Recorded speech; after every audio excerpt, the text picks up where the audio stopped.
Taasisi isiyokuwa ya kiserikali ya kuendeleza nishati endelevu na uhifadhi wa mazingira TATEDO imewakutanisha wadau wanaojihusisha na mnyororo wa kuongeza thamani ya mazao kwa kutumia nishati endelevu katika uzalishaji wa bidhaa kama hatua ya kusaidia wakulima pamoja na wajasiriamali kuongeza thamani ya bidhaa zao kupitia nishati jadidifu. Mwandishi wetu anao taarifa zaidi.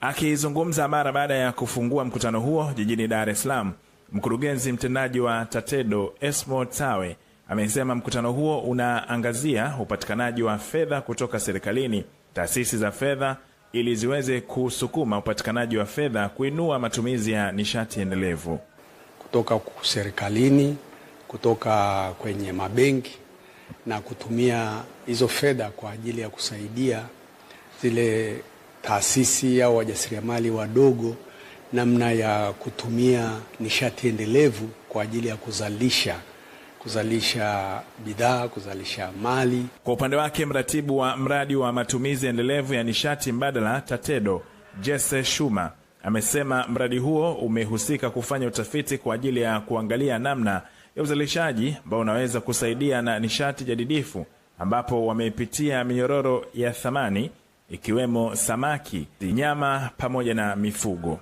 Kawaida huwa tunafanya utafiti, alafu baada ya kufanya ule utafiti ndio sasa unakuja kutekeleza kile ambacho kinatakiwa.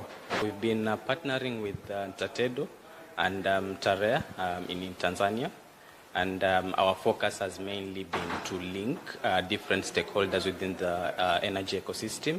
Abasi Mlilapi, Channel 10.